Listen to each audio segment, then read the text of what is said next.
everyone, and welcome to Tech Talk with Sodhi, not just another entrepreneurship show. Well, here we don't just talk about innovations, we also talk about the journey, the sacrifices, and the untold stories behind the headlines. Well, today we have a pleasure of talking to Shielvonda Haith, a trailblazing Black woman entrepreneur and the founder of BrightPay, a health tech startup that's revolutionizing the way specialty providers manage payments, making healthcare more accessible and convenient for patients. Shielvonda, welcome to Tech Talk. It's an honor to have you here as a guest. Also, given that it's Women's History Month, it's really exciting to have you as our first guest. Thank you for having me. Really excited to kick off Women's History Month, and I'm excited to be here. So appreciate the invite. Really excited to have you here. So, I'll just dive straight into it and, kind of get the audience a feel of what the beginning was like, especially in the world of entrepreneurship, especially in tech, with the stats often stacked against people of color. What was the first obstacle you remember when embarking on this journey? So this was my first startup. So I'm a first-time founder. However, I have been working in the startup space since about 2011. So I've worked for 4 other startups, and I've had the opportunity to work across different stages of startups, being super, super early up through working with startups that had kind of had their IPO and different founder types, different seasoned professionals. So when I went into launching my own startup, I did have some context and some understanding of at least what startup life was like. The challenge was that even with that point of reference, you kind of think, okay, well, I'm coming into it at least with some perspective and some understanding, which maybe my starting point might be a little different than a first-time founder who's never had any exposure to the startup ecosystem or tech ecosystem at all. The reality is that being a first-time founder is still being a first-time founder. So it's new, right? It's new. So the first challenge that I can remember just on concept alone is this disconnect of the idea that you want to have a startup, you have a great idea, you bring it to people that are in places to make decisions about whether to fund you or not. And the biggest misconception is that you want to launch a startup and that you can get capital and that you can gain access to capital very easily, especially on an idea. So that was probably the first challenge, was understanding that there may be some stories of people that are able to do that successfully.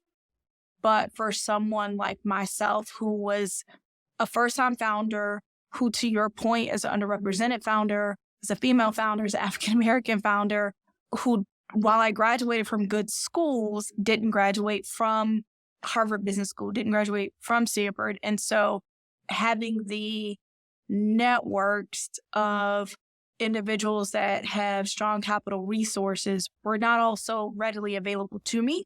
So having a great idea didn't really mean immediate access to capital to be able to get $2 million to start your startup. Right. That didn't happen. And that was probably, I would say, honestly, the first challenge was realizing. Yeah, that, especially when you did start with BrightPay, I think in the past 3 years since pandemic, it's been a very challenging space. The whole landscape has shifted in terms of the investor ecosystem as well. So a lot of investors who were investing early on in an ideation phase now needed an MVP or a market validation, right? So we all did see that kind of shift in that space. And still, entrepreneurship always comes with moments of doubts, uncertainty. But how do you stay motivated and navigate those challenges, especially as a female entrepreneur, an African American entrepreneur in this field that can be less than welcoming? So what advice do you have for others facing similar struggles? And firstly, how did you manage that? I would say first thing is don't go at it alone, right? So that's really important, is no matter how optimistic you are, no matter how upbeat your personality is, it is hard, right? Like this is not an easy journey. I often say it's one of the absolute hardest things I've ever done. And funny story is that I have been in business school working full time while giving birth to one of my children in my first semester. And that was hard, right? That was hard. that was not nearly as hard as I would have imagined being a entrepreneur, specifically a startup founder and a tech founder. It's very challenging. And what makes it challenging is what I call it the startup founder roller coaster, because literally in a day, you can just kind of paint a picture of just kind of what makes it challenging. So you go after a customer you've been courting for, let's say. So first, let's start with you get a potential customer, not a customer, but like a really valid, qualified lead, right? Makes you happy because you're like, yes, this can be Right. a customer, right? And so you put a lot of energy into courting that customer, checking in with them, sending them the updates. You just spend that time cultivating that relationship. Okay. And so you put like 6, 7 months in, you're getting conversations, you're getting your calls returned. So you're getting really excited.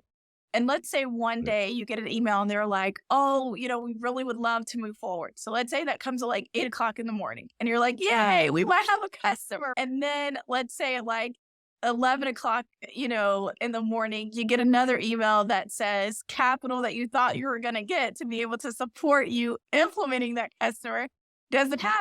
And then you're like, oh, so then you kind of like, well, I might have a customer, but then the capital I thought I would have to be able to support implementing that customer doesn't happen. And so now you're down trying to figure out how you're going to support yourself implementing this customer if you get it. And then you find out the customer says, well, we want to move forward, but it's probably going to be sometime next year. Oh, so Right.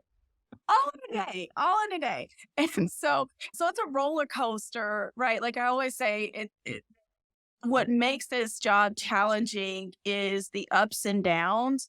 And as a founder, needing to stay grounded and feeling the level of consistency. So you have to create emotional consistency for yourself through the ups and downs, because they can go good and then change overnight. They can go bad and then change in a matter of hours. And it truly is up and down, up and down. And so you have to be mentally just aware that it is a bit of a roller coaster. And so preparing yourself where you get good news, okay, it's good, but not becoming overly excited about it. And then the same thing with like bad news, not becoming overly excited about it. So that's what makes it hard and challenging. But I think what really helps is if you don't go at it alone. And what I mean by that is if you are a solo founder, it's always helpful to have co-founders, right? Like I'm lucky that I have a co-founder. You're always just co-founders are great because one, you balance each other out, right? Like my co-founder has a completely different skill set, a completely different energy level than I do. Right. It works because, I may be super intense about one aspect of the business. They may be a little bit more mild-mannered about that. And so it balances itself out. So I would say if you can manage to find yourself a co-founder that you trust, that you'll be friends with, or still, kind of like the business won't make or break the friendship or the relationship, that's a good co-founder. But I would say second to that is, aside from, if you can have a co-founder or not, the other big thing is don't do it alone. So have a circle of founders that you trust, but also that you make it a point to invest in those founder relationships, not because you can collaborate with each other, not because there's any type of leverage in terms of business opportunity, but because you're both going at the same type of journey and you both are going through the same types of ins and flows and you understand each other. You both can understand if a customer ghosts you, what that might mean for you. You both understand when you're trying to raise a round and it's taking longer than expected, you understand each other. You can have empathy for each other. You can have support for each other in a way that's meaningful because you're going through that same journey. And I think that's important. And I think it's important to create a founder circle for yourself that has founders at different stages. So like for me, I am very good at connecting with founders. Some founders that I'm friends with and I check on their business. I may refer them to an accelerator program that I have never met in person. There are a few that I hope to meet soon in person, but I've never met them in person. But we talk like we know each other, right? That like we've been friends for 20 years. They're founders that are here locally that I see, once or twice a month. I check on them. They know when I call. I'm checking. They're solo founders, so they know that like I'm checking on them to make sure they're okay, and vice versa. I have another founder that we're early stage, we're pre-seed. I've founded friends that are seed that have raised really large rounds, and so they're able to give me advice about how to think about my next round and how to start prepping for Right. that. I'm able to give advice to founders who are 1 year into their journey and what being in accelerators looks like, and how capital might look in terms of a raise when you're earlier stage versus pre-product versus post-product. So there's a lot of exchange of information that as founders we can give each other, and there's a lot of ways that we can support each other beyond capital. And it's really important. Tech questions. Sometimes you have solo founders that are non-technical founders, and they have a lot of questions about how do you get an MVP? What's the best way to do the prototype? Do you have any recommendations for this or that? Or I got designs, but then should I do this? So there's a lot of exchange of information that you can give each other in addition to support and understanding the journey. And so I just say, biggest advice I have to any founder is create a founder tribe for yourself that you are checking on each other. You're checking on them. They're checking on you, both socially to make sure you guys are keeping good mental states, but also checking in on you in terms of progress of your business and supporting each other and cheering each other on and exchanging information in the process. Absolutely. I think this makes a lot of sense. Building a community really helps working towards anything that you're trying to achieve, because at the end, it's a goal for everybody individually as well, and it's a collective goal. Mostly, it's better to have more minds on one problem. And I've personally had this experience as well when I tried to start this tech startup. It's very interesting to see this. So in terms of that you need inspiration. Sometimes you need to move forward. So have you had an inspiration or a role model, or do you think it's important to have a role model to succeed? I don't know if that's me or if that is, I think it's, again, being a founder is very different than any other profession, Right, because I think right. in other professions, you can say, I have this mentor I want to strive to be like, or, this national figure that I want to kind of emulate myself after. But I think in being a founder, I'll be honest and say there are a number of, there's not necessarily like an individual where I'm like, oh, I want to be just like that founder. I think instead where my motivation comes from are I would say two different things. One are companies that I know that have maybe had some level of success that may not necessarily be in my specific industry, but maybe industry adjacent. And I say, wow, like I love what that company is doing. And I love how far they've come and how much they've grown, how much capital they've raised, how much revenue, or I loved their exit. And I'd like to be that type of company when I exit. I think more in those Right. terms and saying, I'd like to be like these types of companies that have exited. And I have kind of the companies that I mirror what our success pattern looks like off of. And then I would say the other thing that I do think about is because I have worked for a number of startups, there are pieces that I will say I've taken from each of the startups I've worked with. And so I do try to keep in mind like some of the best CEOs that I've worked under, or some of the best COOs that I've worked under. I think about their leadership and their leadership style and how they led our teams or how they led the workforce within that startup. And I think about that. And those are the things that I probably would say I probably emulate myself after more, or I say, hey, in my mind, if I'm thinking about a vision of success, it's okay, leadership wise, here are the CEOs of startups that I thought did it really well, that I thought really did a great job of leading people and had great characteristics and aspects of which I would like to borrow.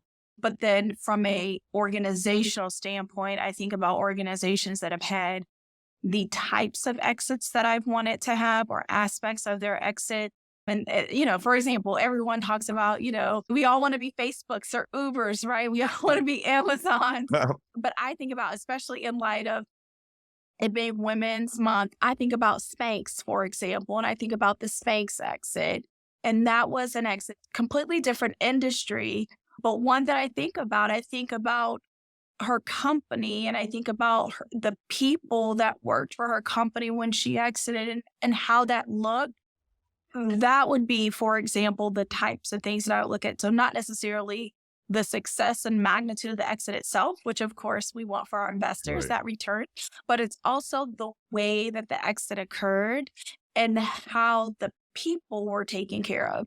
Very similar to PayPal as well. That's another big story of how people exited successfully from PayPal and were able to go and then do their things. And so I think more in those terms versus in individual terms.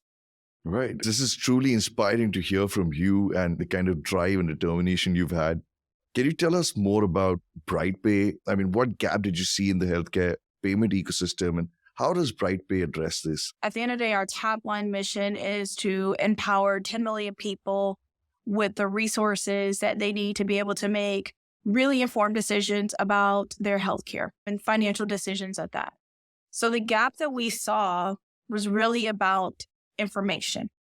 Whether you're insured or uninsured, one of the biggest things that we find in the healthcare industry in the US is lack of information, lack of price transparency, and all of that leading to access to care issues. Whether that's someone has insurance, but because of their deductibles, because of their out-of-pocket expenses, because of all of the little nuances within their plan, they know that they're going to have to pay something. They don't know what they're going to have to pay when they go to see that doctor. So therefore, they choose not to see that doctor.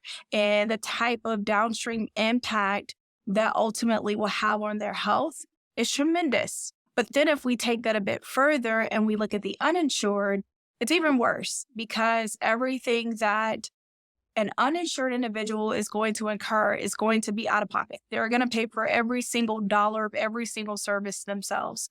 And so when we look at that, that means that you don't really go to the doctor unless you absolutely have to. But at the time you realize that you absolutely have to go to the doctor, it's probably a much more serious issue than you think. And not just the cost impact of that, but the health impact as well is going to be significant. And so where we really saw the gap was in people really understanding the cost of their healthcare, whether they were insured or not. Do you really understand the cost of healthcare? Are you empowered with the tools that you need to not only unpack that cost, but to understand it enough to make the right decisions about where you go for treatment, how frequently you go, and how you ultimately will pay for that. So that's one of the gaps that we saw. And so we really wanted to find a way to address that, whether that was through different payment model structures, whether that was through just simple information about how to even understand your insurance policy. There are a lot of opportunities in how we can close that gap, but ultimately we want people to feel like they have the information that they need and they feel empowered with, the tools to be able to own the decisions around where they go for care. Understood. And that's fascinating. I mean, it's pretty clear that it's not just a business, it's really a solution to a real world problem. And honestly, kudos to you and the team. But beyond the financial success, do you think that your business venture has impacted a bit of your community or just the broader landscape of entrepreneurship around you? I do. I think that just by sheer nature of being a founder and being willing to not just share my story, but to be able to share resources with other aspiring founders and existing founders, future founders, I think is impactful to the community. So that's one thing is I absolutely do. And then I think the other thing is when I think about BrightPay and the work that we've done, we're still a very young company. We're 2.5 years old right now. We just launched our native app in January. We're already closing in on about 100 registered users on our platform. And one of the cool things that I love, anyone that deals with me and BrightPay understands, there are two things that I love more than anything when I talk about this company. It's one, talking about our doctors and just how wonderful our doctors are. And then two, talking about our patients and the impact that we have been able to make on the patients that we've had on our platform. So we have, and I mean, some of the cool stories that we get, there's people that are insured that are using our platform as well as uninsured individuals. And some of the stories that we're hearing, some of the impacts that we're making direct from the patients have to do with showing them what a different type of care can be. And so even though you're paying out of pocket for this, even though you're paying $150 a month extra for this type of care, when they actually get a doctor that spends 30 minutes or 45 minutes with them, it's different. It's different when the doctor proactively will text message you or will call you to say, hey, I recommended this supplement for you 2 weeks ago, and I want to see how you're doing. So I wanted to call you and check in on you. Do you feel better? Are you sleeping better? Right? That's different. I will also say when you have individuals that are saying, I'm able to find a doctor on your platform that relates to me, that understands me, that I can sit down with, and I don't feel like they're judging me or they have biases.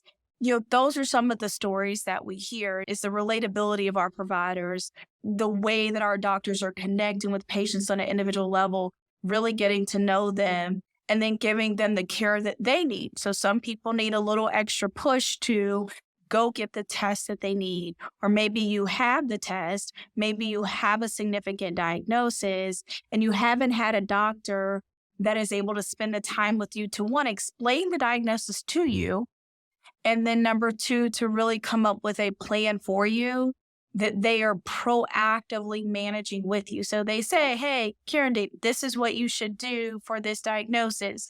And 3 weeks later, they're proactively reaching out to you to see how you're doing, to check in with you, to see if they need to adjust your medications, to see if you went to that specialist that they referred you to. And so it is a different type of care, not just an affordable type of care, but it's a different type of care than what people are used to. And we're starting to see the impact on individuals. We're starting to hear not just a better patient experience, but we're starting to get feedback around certain types of conditions that are being managed better because you have a doctor that's actually taken the month or the 2 months to get to know you first, so that they can really look at your prescriptions. They can really look at your care plan or your treatment plan and figure out what will work for you, what won't work for you. So we're starting to get those stories in, and we're starting to see that impact. And those are the things that, quite frankly, that's why I do this job.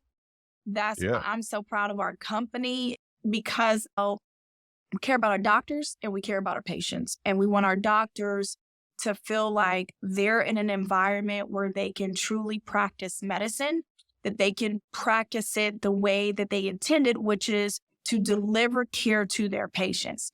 And a lot of times in different types of payment models, they can't do that because they're so focused on the financial aspect of it that they can't really focus on the patient. And we remove that. We have a different type of environment. We have a different type of payment structure.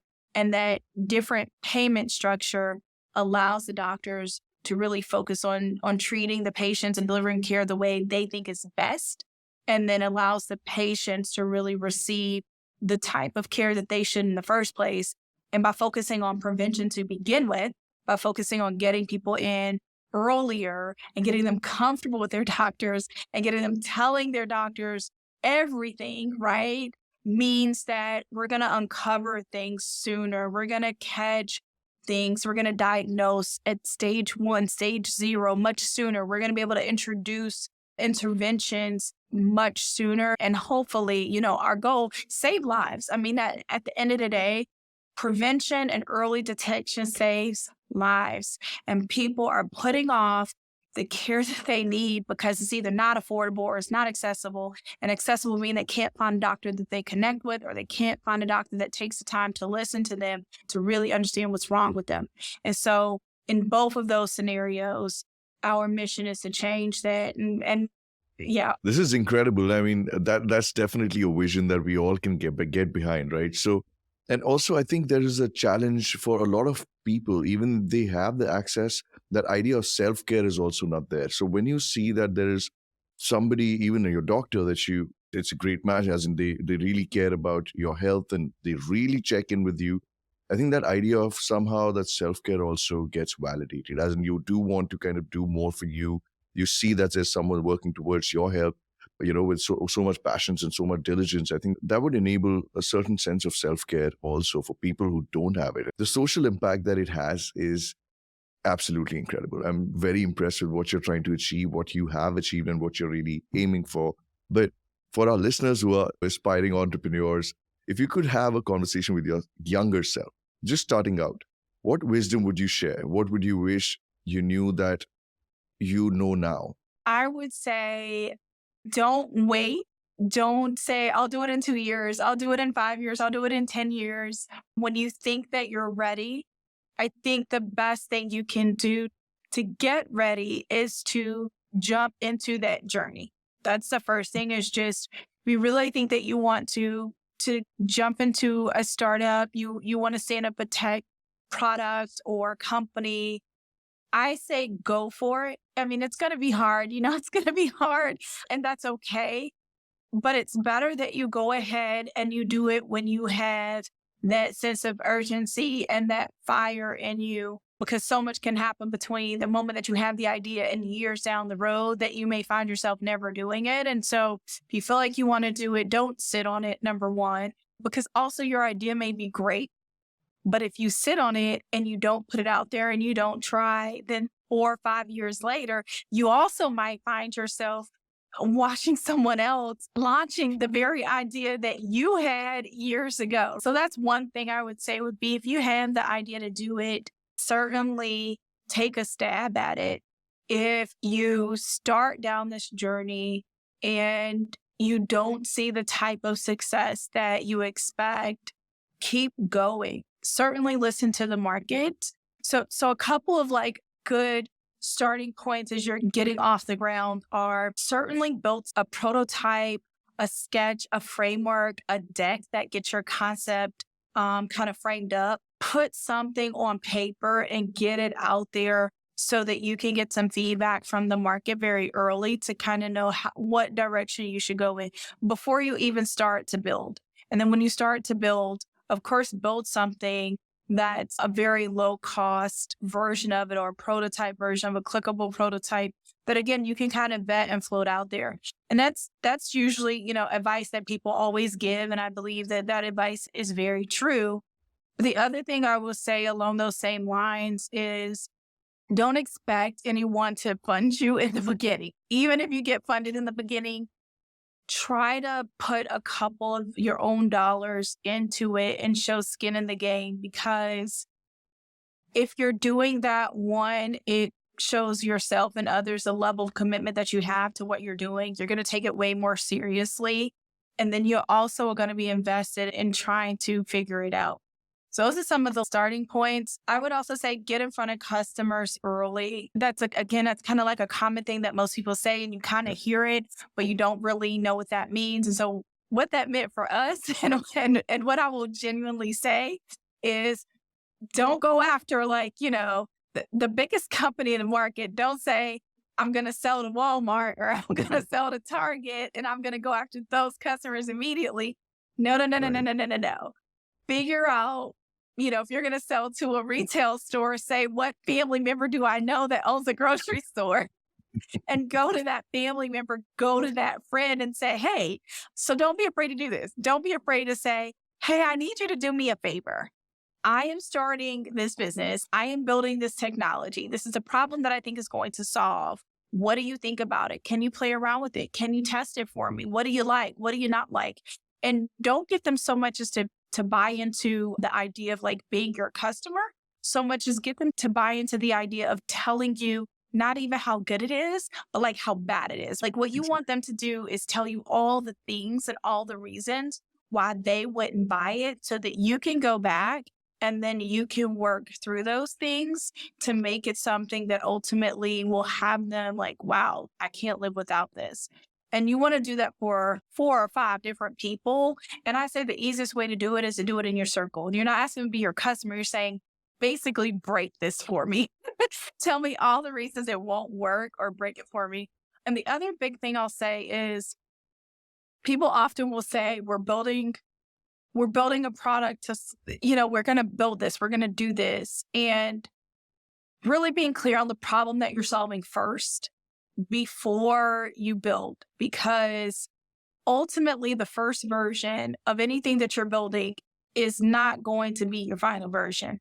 You're not going to nail it the first time. Like, you're going to refine it. You may even fully pivot. You may pivot 2 or 3 times. And so the thing that you have to hold on to is, what is the ultimate problem that I'm trying to solve? And if you hold on to that, then you know that the solutions may change, and you're going to be okay with the solutions changing. You're going to be okay with maybe having to throw out an entire tech stack and start over. And when you have to do that, by the way, it's very painful, right? It's very painful to have beautiful technology that you built, that you invested quite a bit of money in, and then you have to throw it out and start all the way over from ground zero because it was the wrong product or the wrong solution for the problem or the customers you're solving. And so you can't be afraid to do that either. You have to be willing to say, there might be those moments where what I thought was going to solve the problem may not solve the problem. And so be willing to go back to the drawing board and be creative with other ways that you might be able to solve it. So those are some of the lessons learned for us, is just definitely be aware of your problem and be close to the problem too. That's the other thing. Like, I do think it's something to be said for solving a problem that's near and dear to you versus trying to solve a problem for someone else that you are disconnected from because you think that's going to make you money. Because that's the other thing that people don't realize about, is that there's a long period of time before you make money. There's a long period of time that can be before you're even paying yourself. And so you have to care about what you're doing so much and so deeply that you're going to continue the journey, even though you're not making any money, even though you're not able to pay yourself until. You got to believe in that mission. You got to believe in the problem that you're solving so much that you're willing to work at solving it, even if maybe there's not an immediate financial benefit. And so you got to make sure that you care about that problem. You got to make sure it's a problem that you're solving that really does relate to you. Maybe it's a family member, but you got to care about it. And I think that sometimes gets missed because everyone wants to build an app. Everyone wants to produce a platform. And I think there's sometimes a little bit of a disconnect between, we have an app, but what does that app do and who does that do it for and why is it really important? Because it's not really about the app. The app is the solution to a problem. It's really about the problem you're solving for the people you're solving it for. So those are some of the things that maybe are common knowledge, some that are not, but it's going to take a while. And so really just understanding that the journey is a long journey. And so just being able to say, I'm going to keep going because I'm on a mission. And as a founder, like, that's the biggest thing, is what I would tell my younger self, is that it's not a sprint. You're not going to exit in 3 years. So definitely a marathon. You're absolutely right. But then you really have to understand what are step-by-step challenges that you might be facing. So I really think rushing in and going for uncalculated risks is not a great way forward. But that's very insightful what you just said. And I do have something to say about the risk too. That's a really good point as well, is that try to be as calculated as you can with the decisions that you make.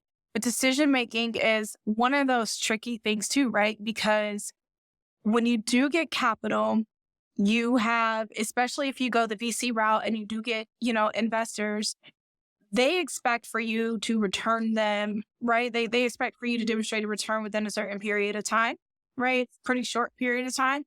So sometimes we can rush with haste to make decisions that are going to lead us to grow super fast in order to get them that return. And as I just said, you're not going to exit in 3 years, right?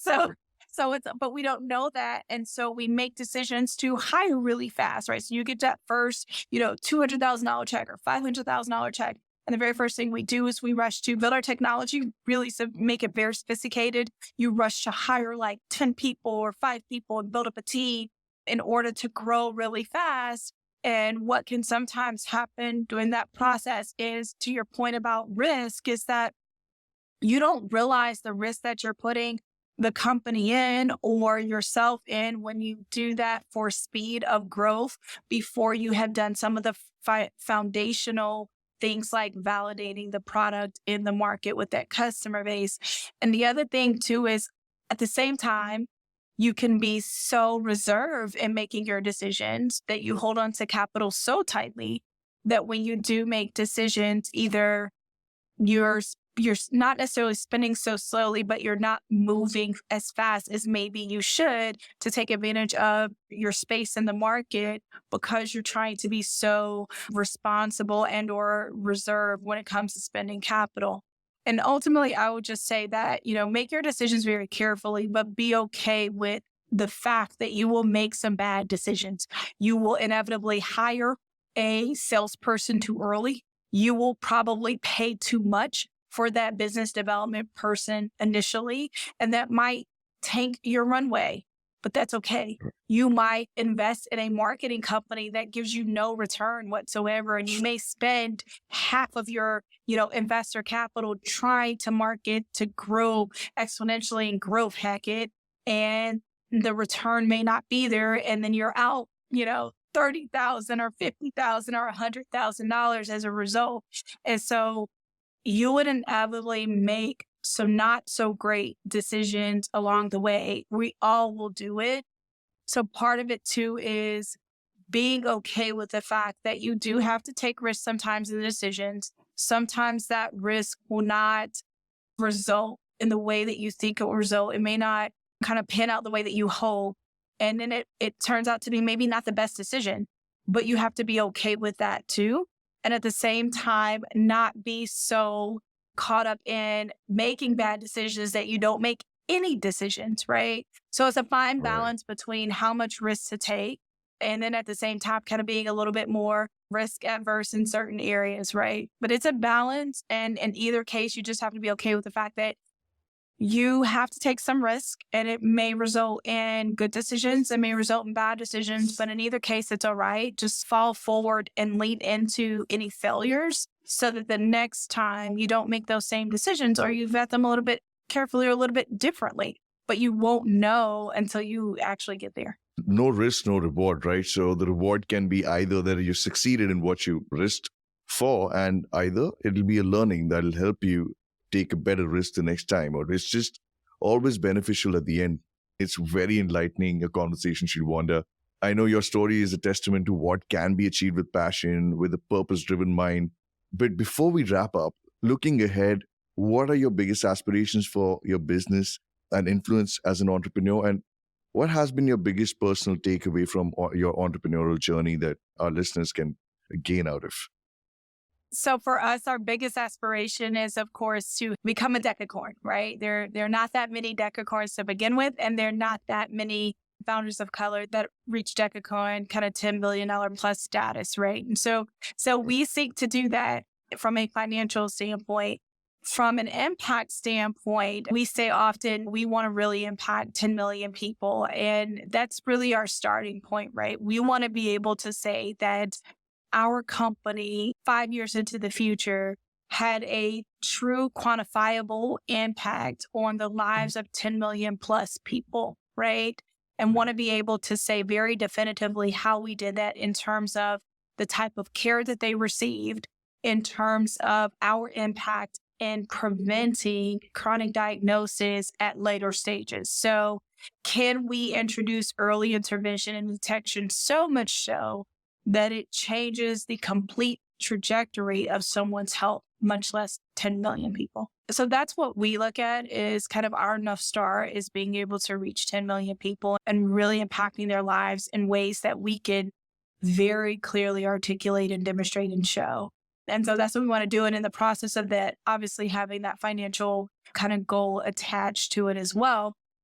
As a founder, I want to see more founders coming into the healthcare space in particular.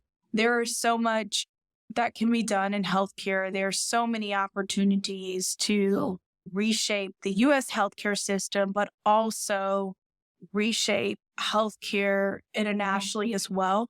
And there's a lot of tie into, places where we can all serve each other if we just kind of had technology and different frameworks to be able to create connections, right, between those that provide care and those that need care. And so ultimately, seeing more founders tackling what is a very complicated space, especially seeing more founders that are from underrepresented communities, and not just racially underrepresented communities, but founders that are from socioeconomic communities that are underserved, founders that are coming from rural areas, founders that are coming from other countries that are having tremendous health issues and are in, near health crisis. How can we see those founders stand up solutions, tech solutions that will help benefit their communities? And so I hope that we can, over time, as we grow and as we begin to have more and more impact, that we're able to show other founders in other countries and other places